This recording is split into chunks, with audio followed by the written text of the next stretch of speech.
Hey guys, welcome to today's reading, day 28. All right, guys, so today we're going to get into a really fascinating part of the book of Job. We're going to meet a new character. His name is Elihu, and I think it's going to this is where the book starts to get interesting, right? We've heard Job basically complain, trying to justify himself, being self-righteous as far as claiming like, hey, I did absolutely nothing wrong. And then you have his three friends whose form of comfort are just accusing him of like, say, hey, no, you're clearly lying. God wouldn't do this to somebody who's innocent. You've clearly done something wrong. But now steps in this other character, the fourth individual, and let's see what happens. So let's get started. Day 28. Elihu apparently presents throughout Job's interaction with his friends, finally speaks. Elihu, apparently present throughout Job's interaction with his friends, finally speaks. He's angry with Job for declaring himself innocent, and he's angry with Eliphaz, Bildad, and Zophar for their failure to demolish Job's arguments. Elihu declares that God speaks through suffering. The suffering is a message from God himself, designated to discipline his children. Elihu appeals to God's just character and omniscience. If God were not just, then he could not adequately govern humanity. If God lacked complete knowledge, then the wealth would likely always have his favor. The wealthy would always have his favor. Elihu argues that Job's demands for God to answer him reveal his arrogance and rebellion against God. Job thinks that he, of all people, shouldn't have to suffer. Elihu seems to be more correct than Job's other friends, and focusing on Job's attitude towards God. His words may be what Job needs to hear, at least in part, even as Elihu also implies that Job's suffering is the result of sin. Let's see. So Elihu responds to Job's friends. Job 32, 1 through 22. Job's three friends refused to reply further to him because he kept insisting on his innocence. Then Elihu, son of Barachel, the Buzite of the clan of Ram, became angry. He was angry because Job refused to admit that he had sinned and God was right in punishing him. He was also angry with Job's three friends, for they made God appear to be wrong by their inability to answer Job's arguments. Elihu had waited for the others to speak to Job because they were older than he. But then he saw that they had no further reply, so he spoke angrily. Elihu's son of Barak, the Buzite, said, I am young, and you are old. So I held back from telling you what I think.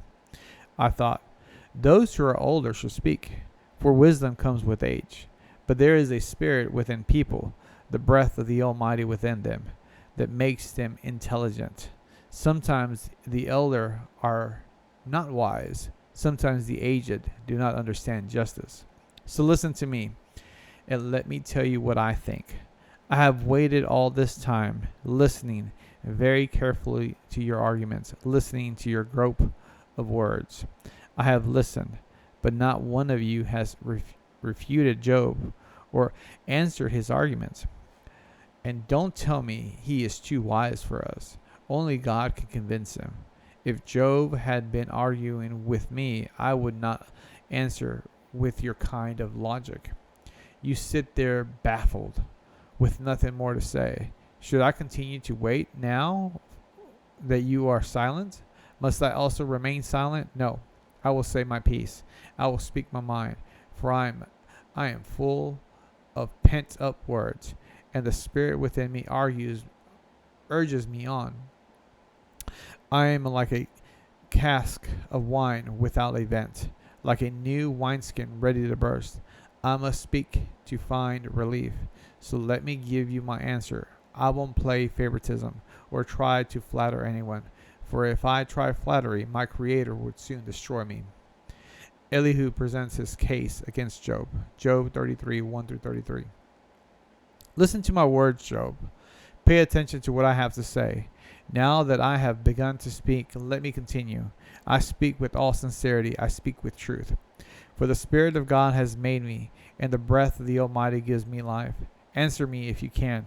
Make your case and take your stand. Look, you and I both belong to God. I too was formed from the clay, so you don't need to be afraid of me. I won't come down hard on you. You have spoken in my hearing, and I have heard your very words.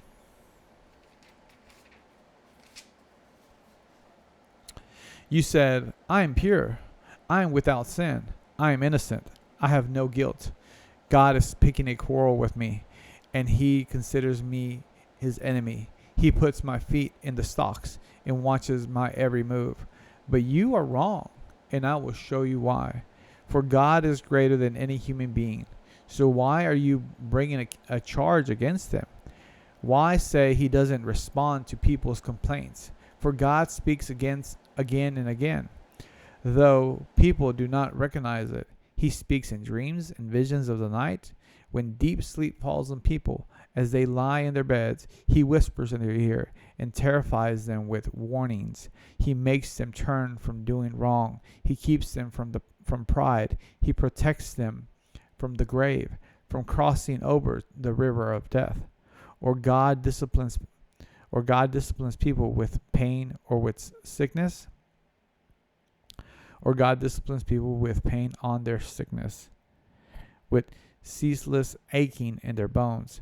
They lose appetite for even the most delicious foods. Their flesh wastes away, and their bones stick out. They are all death's odor. They are at death's door. The angel of death awaits for them. But if an angel from heaven appears, a special messenger to intercede for a person, and declares that he is upright, he will graciously and say, rescue me from the grave, for I have found a ransom for his life. Then his body will become as healthy as a child, firm and youthful again. When he prays to God, he will be accepted, and God will receive him with joy and restore him to good standing. He will declare to his friends, I sinned and twisted the truth, but it was not worth it. God rescued me from the grave, and now my life is filled with light. Yes, God does these things again and again for people. He rescues them from the grave so they may enjoy the light of life. Mark this well, Job. Listen to me, for I have more to say. But if you have anything to say, go ahead, speak, for I am anxious to see you justified. But if not, then listen to me.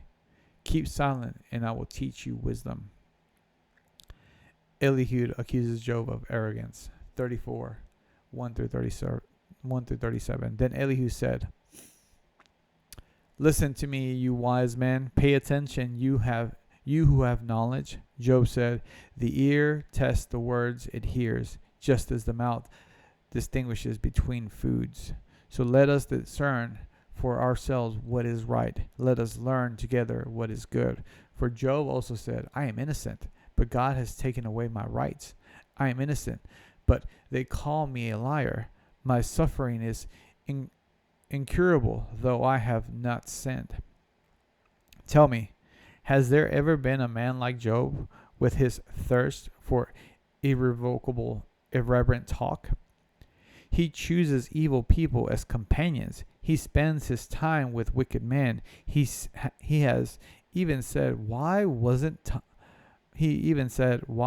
time trying to please God? Why waste time trying to please God? He even said, why waste time trying to please God? Listen to me, you who have understanding, everyone who knows that God doesn't sin. The Almighty can do no wrong. He repays people according to their deeds. He treats people as they deserve. Truly, God will do no wrong. The Almighty will not twist justice. Did someone else put the world in his care? Who set the whole world in place? If God were to take back his spirit and withdraw his breath, all life would cease, and humanity would turn again to dust. Now listen to me if you are wise. Pay attention to what I say. Could God govern if he hated justice? Are you going to condemn the Almighty's judgment? For he says to kings, you are wicked, and nobles, you are unjust. He doesn't care how great a person may be, and he pays no more attention to rich than to poor. He made them all. In a moment they die. In the middle of the night they pass away. The mighty are removed without human hand. For God watches how people live. He sees everything they do. No darkness is thick enough to hide the wicked from his eyes. We don't set the time when we will come before God in judgment. He brings the mighty to ruin without asking anyone, and he sets up others in their place. He knows what they do, and in the night he overturns and destroys them. He strikes them down because they are wicked, doing it openly for all to see. For they turned away from following him. They have no respect for any of his ways. They cause the poor to cry out, catching God's attention. He hears the cries of the needy, but if he chooses to remain quiet, who can criticize him? When he hides his face, no one can find him.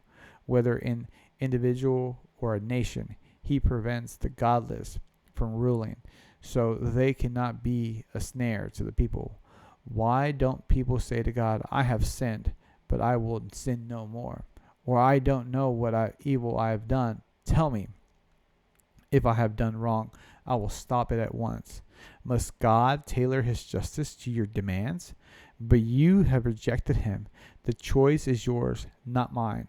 Go ahead, share your wisdom with us. After all, bright people will tell me, and wise people will hear me say, Job speaks out of ignorance. His words lack insight. Job, you deserve the maximum penalty for the wicked ways you have talked. For you have added rebellion to your sin, and you show no respect, and you speak many angry words against God. Ooh. Elihu just spoke some truth to Job. And man, this just makes me think about kind of what I've been saying in the couple of the past readings, as far as that, be still and know that I am God. Whenever you're going through hard situations and you just don't know what to do, don't know what to say, be still and know that I am God is the scripture that keeps on coming to my mind as far as that. And just for us to try to comprehend God in our little minds is, I think it's a fool's errand. But to hear the words of Elihu, like this is a son standing up for his dad's character. Very passionate, very much like, who the heck do you think you are talking about God? You speak like a foolish man. And in doing so, you are, you're just adding to your punishment, adding to your discipline. And it almost makes you think, looking back at Job, when a child is being disciplined and they think about it like, oh, it's punishment, I'm just being punished. And there's a difference between punishment and discipline. And yes, we can argue, man, this is some harsh punishment, but who are we to criticize God or say what is harsh and what is soft, what is gentle, what is kind? Really only he can set that. He's the one that sets the tone for that. But anyways, let's wrap it up there. And hopefully you guys are enjoying this. It's starting to get a little bit spicy now. It's starting to get interesting, especially with this new character that just jumped into the story. So with that being said, guys, I will see y'all tomorrow.